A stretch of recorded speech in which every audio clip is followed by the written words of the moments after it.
जब इंसान के अंदर से इंसानियत खत्म हो जाती है, जब पुलिस का खौफ निकल जाता है, जब संसार से मोह नहीं रहता, तो वह बन जाता है क्रिमिनल और जुर्म की दुनिया में अपराध के काले पन्नों पर अपना नया आधार कार्ड बनवा लेता है, जिसका पता कई अपराधों से गुजरते हुए आखिर जेल में होता है।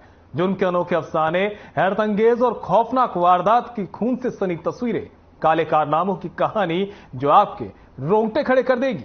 लेकिन हमारा मकसद सनसनी फैलाना नहीं, बल्कि आपको सावधान करना है कि कहीं कातिल आपके आसपास तो नहीं है।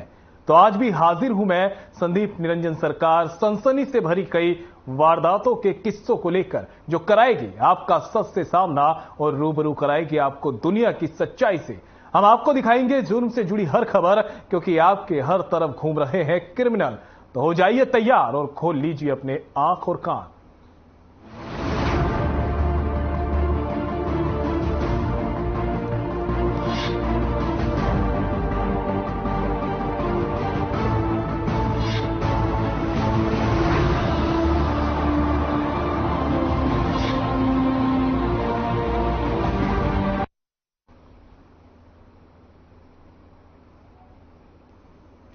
शराब सेहत के लिए हानिकारक होती है। बड़े बुजुर्ग यूं ही नहीं शराब पीने को मना करते। आपको बता दें कि शराब के चक्कर में एक दोस्त ने दोस्त को ही मौत के घाट उतार दिया। जी हां, बिल्कुल ये सुन रहे हैं आप, ये हत्या का मामला यमुनानगर से सामने आया है। क्या है पूरा मामला, आपको बताते हैं।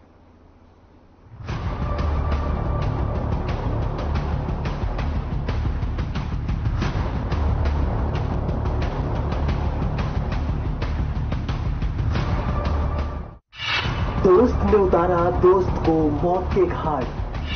पुलिस ने हत्यारे दोस्त को किया गिरफ्तार। शराब पीते वक्त हुआ दोनों दोस्तों में संग्राम। कलच के तार से गला दबाकर की हत्या। यमुनानगर के थाना शहर जगाधरी की पुलिस टीम ने भारत सेवक नगर निवासी 26 साल के महिपाल की हत्या के आरोपी दोस्त दीपा उर्फ दीपक को गिरफ्तार करने में सफलता हासिल की है। दरअसल दोनों के बीच शराब पीते वक्त किसी बात को लेकर झगड़ा हुआ था। आरोपी दीपा ने महिपाल के सिर पर ईंट से वार किया और फिर कलच के तार से अपने ही दोस्त का गला दबाकर उसको मौत के घाट उतार दिया। पुलिस ने आरोपी को कोर्ट में पेश कर 1 दिन के रिमांड के लिए भेज दिया है। हम 2 तारीख को 2 अगस्त को हमें सूचना मिली थी भी बाहर सेवक नगर में ना एक नौजवान युवक की डेड बॉडी छत के ऊपर पड़ी है। जो सूचना पाके हम मौके पे गए थे तो वहाँ पे देखा हमने अपना एक खून से लथपथ डेड बॉडी पड़ी थी और आसपास के लोगों से उस लड़के की पहचान कराई तो पाया गया कि उस लड़के का नाम महिपाल उर्फ डॉन उर्फ राजू, जो कि ट्रक ड्राइवरी का काम करता है, ये उसकी डेड बॉडी थी। फिर उनके परिवार की शनाख्त पे उस डेड बॉडी का पोस्टमार्टम करा के नासकून के वारसान के हवाले किया गया। फिर उसमें फर्दर तफ्तीश की गई और फिर जांच से हमने इस केस में कल अपना आरोपी है जो उसको हमने गिरफ्तार किया है। दीपक उर्फ दीपा उसका नाम है, जो पेशे से ट्रक ड्राइवर है और इसी द्वारा ही शराब का नशा किया हुआ था 1 तारीख की रात को। और वहाँ अपना जो छत पे है फुरकान नाई, वहाँ पे उसकी पहले तो सिर में ईंट मारी, फिर उसका तार से गला घोट दिया और हत्या करके फरार हो गया था। इसको कल हमने काबू किया। दोनों जानकार हैं, दोस्त तो नहीं कह सकते, एक उसी के अपना बस्ती के मोहल्ले के रहने वाले हैं। कारण क्या था? कारण अपना किसने हमारे को मुलजिम ने पूछताछ में बताया, अभी इसने उसको गालियां निकाल दी थी, गली में झगड़ा हो गया था पहले और फिर उसी से रंजिश से अपना ये इसकी हत्या। तो कौन सा अभी अपना इसमें अपना इन्वेस्टिगेशन कर रहे हैं। अभी हमने 1 दिन के पुलिस रिमांड पे लिया। शहर जगाधरी थाना प्रभारी जनक राज ने बताया कि आरोपी दीपा और महिपाल शाम को शराब पी रहे थे। दरअसल दोनों दोस्तों में कुछ दिन पहले किसी बात को लेकर झगड़ा हुआ था। उसी झगड़े को लेकर शराब पीते वक्त फिर से बहस छिड़ गई। शराब के नशे में एक दूसरे की गलती निकालते हुए वह फिर से झगड़ने लगे, जिसके बाद आरोपी दीपा ने महिपाल के सिर में ईंट से वार कर दिया। वो यही नहीं रुका, सिर पर ईंट से वार करने के बाद क्लच के तार से उसने गला दबाकर अपने ही दोस्त को मौत के घाट उतार दिया। थाना प्रभारी ने बताया कि आरोपी का महिपाल से झगड़ा हुआ था। उसी की रंजिश को लेकर उसने उसकी हत्या कर इस वारदात को अंजाम दिया। जगाधरी थाना प्रभारी ने बताया कि आरोपी हत्या को गिरफ्तार करके कोर्ट में पेश किया गया है, जहां उसे 1 दिन की रिमांड के लिए भेजा गया है। रिमांड के दौरान उससे पूछताछ के बाद बाकी की कार्रवाई की जा रही है।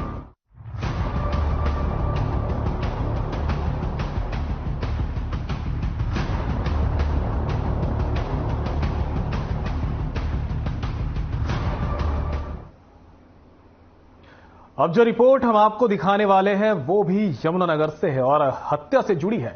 दरअसल यमुनानगर की अंसल टाउन कॉलोनी में एक पति ने एक ऐसी खौफनाक वारदात को अंजाम दिया जिसे जानकर आसपास के लोग दहल उठे। ये पूरा मामला क्या है, इस रिपोर्ट में देखिए।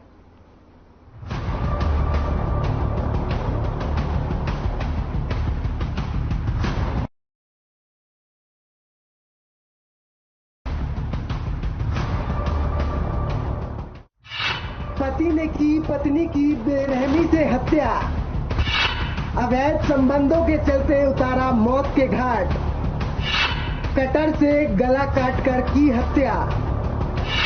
पुलिस ने आरोपी पति को किया गिरफ्तार।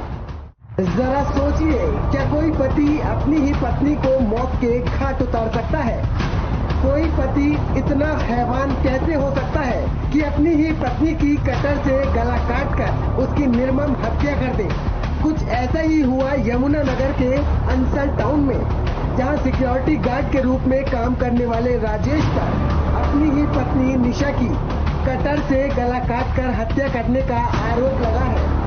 जानकारी के मुताबिक आरोपी राजेश की बहन रेखा का कहना है कि उसकी भाभी के किसी और के साथ नाजायज संबंध थे, जिससे राजेश अपनी पत्नी से नाराज था और राजेश अपनी पत्नी को अपने साथ रखना चाहता था, लेकिन राजेश की पत्नी उससे अलग रह रही थी। सूत्रों के मुताबिक इसीलिए राजेश ने अपनी पत्नी को मौत के घाट उतार दिया। निशा की हत्या की सूचना पाते ही उसका पति अपने परिजनों के साथ मौके पर पहुंचा, जबकि राजेश का भाई और बहन मां वहीं पर आ गए, जहां पर दोनों के परिजन एक दूसरे से भिड़ गए। पुलिस ने मुश्किल से उन्हें अलग किया। निशा के पिता ने राजेश और उसके परिजनों पर हत्या करने का आरोप लगाया है। आपको बता दें, मृतक महिला का खून से लथपथ शव अंसल टाउन कॉलोनी में मिला। सूचना मिलते ही पुलिस मौके पर पहुंची और शव को कब्जे में लेकर पोस्टमार्टम के लिए भेज दिया है। वहीं जगाधरी सदर थाना प्रभारी कुसुम ने बताया कि उन्हें पति द्वारा पत्नी की हत्या की सूचना मिली थी, जिसके बाद मौके पर जाकर शव को उन्होंने कब्जे में लेकर पोस्टमार्टम के लिए भेज दिया है और आगे की जांच की जा रही है। जी 5-10 साल से रह रही जी हूँ। किसके साथ? इसी करणवीर के साथ। कौन है ये करणवीर? ये जट्टा का लड़का जी, यहाँ करूँ लकड़ी का। उसके साथ रह रही थी। हमारा घर बनवाया। उसी ने मारे भतीजे जो है, बच्चे जो मारे हैं, उसी ने कटवा रखे, उनसे धमकी दी, उससे इनते जहर दे बच्चों से, अपने इनते बच्चे तो जहर दे। बच्चे निकल गए अपने बाप के साथ घर से बाहर। अपनी मेरी मम्मी को लगा 3 काट दी। ये जो मर्डर किया है, ये किस लिए किया गया है? इसी की वजह से, रणवीर की वजह से जी पड़ा जी। हाँ, दिन रात आंखों के सामने कोई नहीं देखता जी। तो मेरे फैसले नहीं बढ़ना चाहिए। ये लेबर क्वार्टर है जी अपना अंसल टाउन में। हमारे पास एक बेटी आई थी यहाँ से कंट्रोल रूम से, एक महिला की गर्दन काट दी है उसके पति ने, और उसकी सूचना पाके मैं यहाँ पहुंची थी। फिर इनके वारसान को इतला दी, इनके वारसान भी पहुंच गए और अब डेड बॉडी को हॉस्पिटल में। इस चीज से गर्दन काटी गई? कटर है जी। पति पकड़ लिया तो फरार हो चुका? पति तो हमारी गिरफ्त नहीं है। पति द्वारा पत्नी की कटर से गर्दन काटकर निर्मम हत्या करने से अंसल टाउन कॉलोनी में सनसनी फैल गई। आपको बता दें, राजेश और निशा अंसल टाउन परिसर में बीपीएल परिवारों के लिए बनी कॉलोनी के क्वार्टरों में रहते थे। दोनों ने अपने लिए अलग अलग क्वार्टर लिए थे। राजेश सुबह क्वार्टर में गया और निशा के साथ किसी बात को लेकर झगड़ा करने लगा। दोनों में बहस इतनी बढ़ गई कि शोर सुनकर कॉलोनी में रहने वाले लोग बाहर निकलकर देखने लगे कि आखिर माजरा क्या है। तभी राजेश ने फ्लैक्स काटने वाले कटर से गले पर वार कर दिया, जिससे लहूलुहान होकर निशा नीचे गिर गई, जिससे उसकी मौके पर ही मौत हो गई। लोगों ने राजेश को पकड़कर पुलिस को सूचना दी। मौके पर पुलिस ने पहुंचकर शव को कब्जे में लेकर आरोपी पति को भी हिरासत में ले लिया है।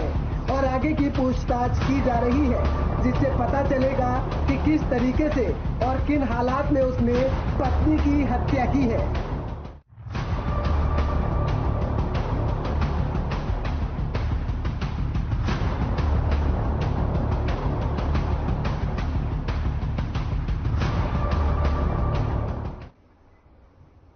हरियाणा के अंबाला में दबंगों में जरा सा पुलिस का खौफ नहीं बचा है। घर का दरवाजा तोड़कर दबंगों ने बुरी तरह से महिला और पुरुषों पर लाठी डंडे बरसाए और ये पूरी वारदात सीसीटीवी में कैद हो गई।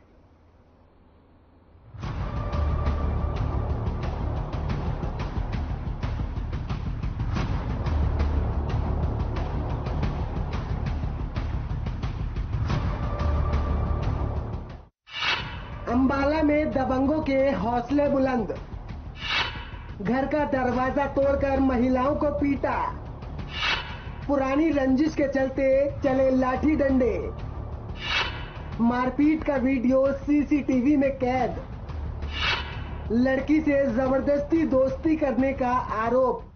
खबर अंबाला से है, जहां पुरानी रंजिश के चलते पड़ोसियों में जमकर लाठी डंडे चले हैं। दरअसल अंबाला छावनी के महेश नगर थाना क्षेत्र के अंतर्गत पड़ने वाले सूर्य नगर इलाके में रहने वाले पड़ोसी पुरानी रंजिश के चलते एक बार फिर भिड़ गए। लड़ाई में लाठी डंडों का जमकर प्रयोग किया गया है, जिसमें दोनों पक्ष के कुछ लोग घायल हो गए।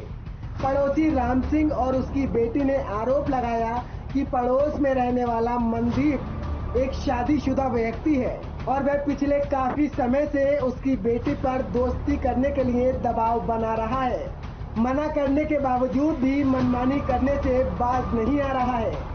वहीं लड़की का आरोप है कि पिछले 1 साल से जब वह स्कूल में पढ़ने जाती थी तो मनदीप उसे रास्ते में रोककर दोस्ती करने का दबाव बनाता था, जिस पर उसे कई बार मना करने के बावजूद वह नहीं माना। और ये हमारे पड़ोसी हमारे घर के जो सामने रहते हैं, ये मनदीप कुमार सन ऑफ सोमचंद्र, ये मुझे पिछले 4 सालों से बहुत ज़्यादा परेशान कर रहा है, ब्लैकमेल कर रहा है और इसकी शादी हो रखी है और ये फिर भी मेरे को कहता है कि तू मेरे साथ फ्रेंडशिप कर। मुझे रास्ते में रोकता है और जब मैं स्कूल जाती थी तो मेरे बहुत पीछा करता था। स्कूल में भी आया और फिर मैंने स्कूल जाना बंद कर दिया और फिर मैं जाती नहीं थी। उसने सर घर जाके बोल दिया भी मेरे को राम सिंह अंकल ने बहुत मारा पीटा है। मैं जैसे ही गाँव से बाहर निकला अपने, मेरे बच्चों ने मेरा फ़ोन किया, पापा इन्होंने ऐसे करके बोल रहे हैं, गाली गलौचा कर निकाल रही थी, तूने इनके बच्चे को मारा है। हाँ बेटा मैंने किसी को नहीं मारा, तुम ऐसा करो। तो मैंने सर अपने बगल में आते जो लेबर थी मैंने उसको रास्ते में उतारा, मैं भाई तुम जा पैदल, मेरे घर में प्रॉब्लम होगी। सर जैसे मैं घर पहुँचा सर, इनका बड़ा लड़का संजू था जो वो रस्सी लड़ा, सर उसे आते ही मेरे सर गले में रस्सी डाल दी और सर ये देखो निशान यहाँ पे हैं, मेरे को नीचे खींच के घेर लिया। मेरी बेटी बीच में आई सुमन, उसको पिटा है सर इन्होंने। सर एक्चुअली सर जो हमारी पुरानी रंजिश है सर, मेरी बेटी है सर, ये उसका जो लड़का है मनदीप है, ये सर कई सालों से उसको परेशान कर रहा था। मैं सर इस चक्कर में यहाँ मकान भी छोड़ के किराए पे निकल गया। वहीं दूसरे पक्ष मनदीप का कहना है कि देर रात इसके परिवार पर पड़ोसी राम सिंह ने पंजाब से अपने कुछ गुंडा टाइप युवकों को बुलाया। उन्होंने मोटरसाइकिल से उतरते ही उनके गेट को धकेलना शुरू कर दिया, जिस पर जैसे ही उनका परिवार बाहर निकला तो इन बदमाशों ने उनके घर वालों पर हमला कर दिया, जिसके चलते घर वालों को कई गंभीर चोटें आई हैं, जिसमें छोटे भाई, उनकी पत्नी समेत कई महिलाओं को भी चोटें आई हैं। इस लड़ाई में दबंगों ने बुजुर्ग महिलाओं को भी नहीं बख्शा। आप सीसीटीवी फुटेज में साफ देख सकते हैं किस तरीके से हाथों में डंडे लेकर बुरी तरीके से दबंग पीट रहे हैं। कल इन्होंने हमारे बच्चे को पकड़ा, रास्ते में रोका और इसको मारा और उसके बाद इन्होंने बंदे बुला लिए जो कि 6-7 लड़के थे। हमारे उसकी वीडियो भी है। इन्होंने घर से दरवाजा खोल के हमको बाहर निकाला, घरवाली के कपड़े फाड़े, घरवाली को मारा और बच्चे को भी मारा। ये है 14 साल का बच्चा जी जिसको मारा है, जिसके हाथ पे बिंडे लगे हुए हैं। उन्होंने उनके हाथ में चाकू था, वाइफ को मेरी को चाकू लगा है, ब्रदर के छाती पे चाकू लगा हुआ है। वो वीडियो में सब क्लियर हुआ है जी। ये हमारे को दारू पी के गालियां देता है, दिन रात घरवाली को छेड़ता है, कई बार आप शब्द बोलता है। दोनों श्रीनगर पड़ोसी थे, इनका आपस में झगड़ा हो गया था, उसमें मुकदमे दर्ज करके हमने टोटल 6 एक्यूज को अरेस्ट करके आज कोर्ट में पेश कर रहे हैं। सर कितने अरेस्ट किए थे और मतलब क्या धारा से मामला दर्ज किया? लड़ाई झगड़े का ही था आपस में, दोनों पार्टियों का एक दूसरे को पत्थरबाजी कर चोटें लगी थी। लड़ाई झगड़े की धारा में मुकदमा दर्ज करके और दोनों साइड से मुकदमे दर्ज हो गए थे क्रॉस, उसमें दोनों साइड से 3 बंदे को अरेस्ट किया। वहीं सूचना मिलने पर महेश नगर पुलिस ने मौके पर पहुंचकर कार्रवाई शुरू कर दी है। पुलिस ने दोनों पक्षों से सीसीटीवी की फुटेज बरामद की है। महेश नगर थाना प्रभारी रामपाल सिंह ने सीसीटीवी फुटेज खंगालने के बाद दोनों पक्षों के 3 लोगों पर मामला दर्ज कर कुल 6 लोगों को गिरफ्तार कर लिया है।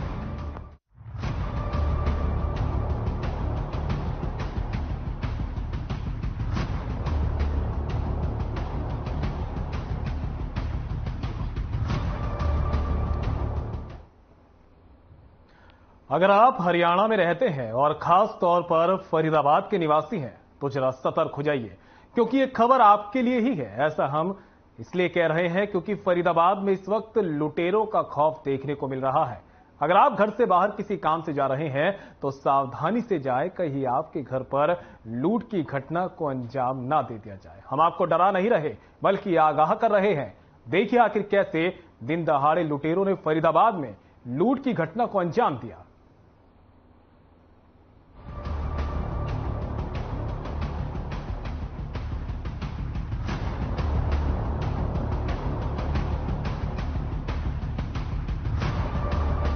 NIT फरीदाबाद के 5 नंबर G ब्लॉक में दिन दहाड़े बदमाशों ने 80 साल की बुजुर्ग महिला को बेहोश करके 4,75,000 रुपए लूट लिए और फरार हो गए। वारदात के वक्त घर में बुजुर्ग महिला अकेली थी और उसकी बहू बाजार से सामान लेने के लिए गई हुई थी।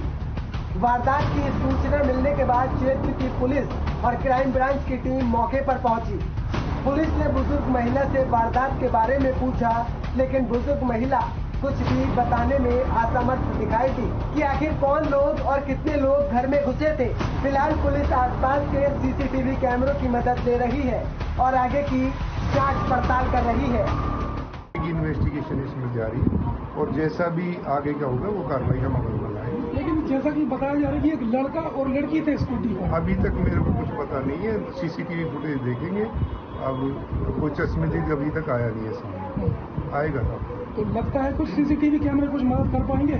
मदद करेंगे, देखते हैं CCTV। ठीक, मेरे ना कोई पता नहीं, मैं कोई सोच नहीं रही। कितने लोग थे कुछ पता है आपको? मैंने कोई पता नहीं, कुछ नहीं पता आपको?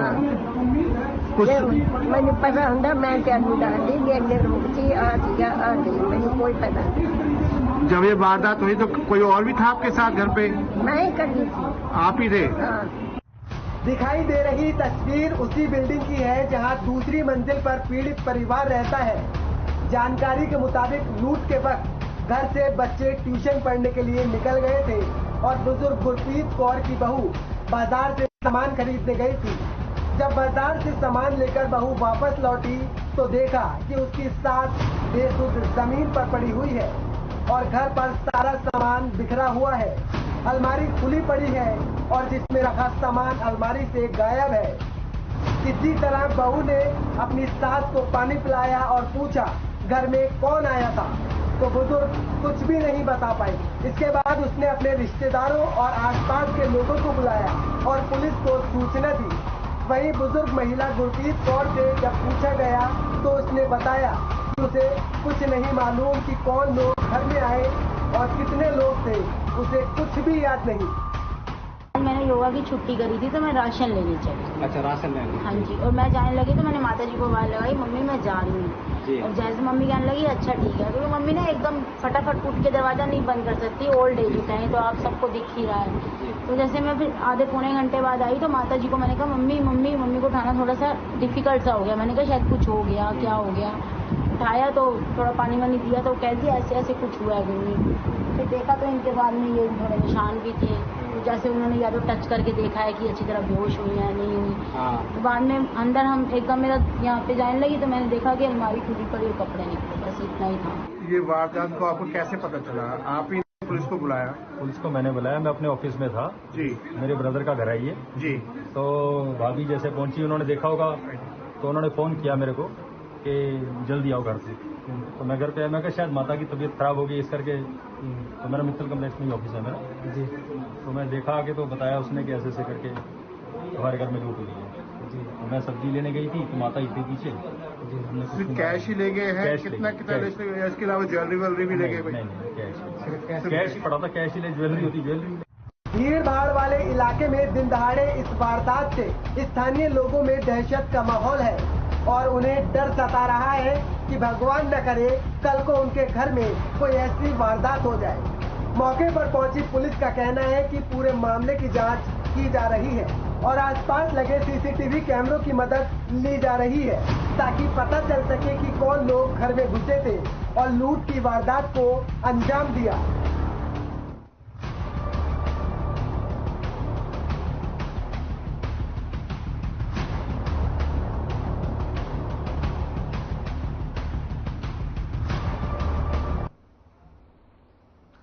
जरा सोचिए, आपने पाई पाई जमा करके अपनी मनपसंद कार खरीदी और उस कार को कोई सरफिरा हुड़दंगी रात में अंधेरे में आया और पत्थरों से कार के शीशे तोड़ डाले। और सिर्फ आपकी कार के नहीं बल्कि 30 से भी ज्यादा गाड़ियों के शीशे तोड़ दिए गए। आपका खून खौल जाएगा। जी हां, कुछ ऐसा ही हुआ है दिल्ली से सटे गुरुग्राम में। क्या है पूरा मामला, देखिए रिपोर्ट।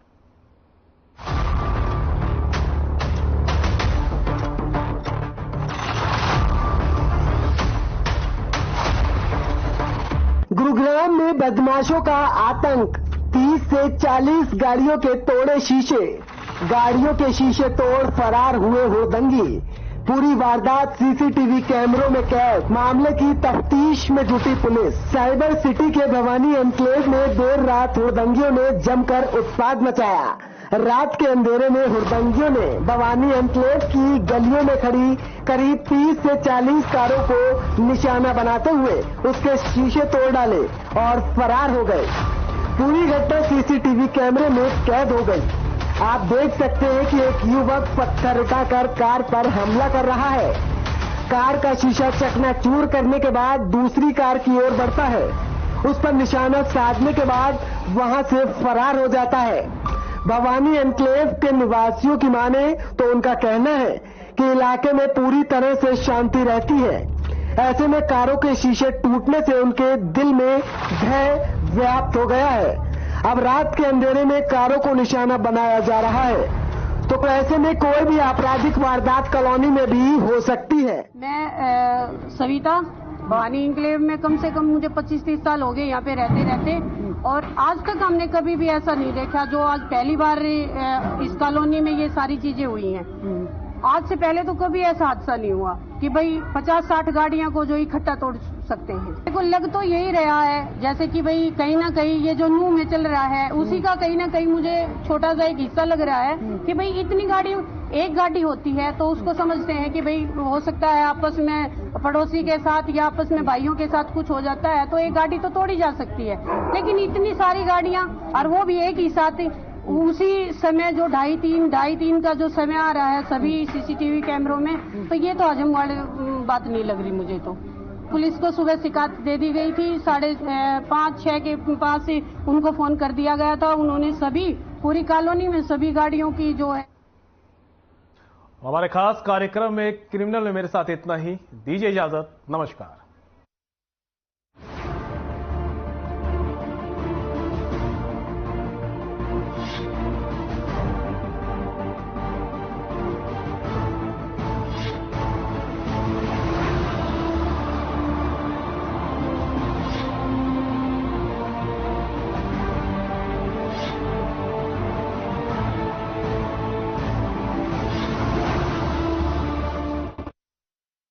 Through constant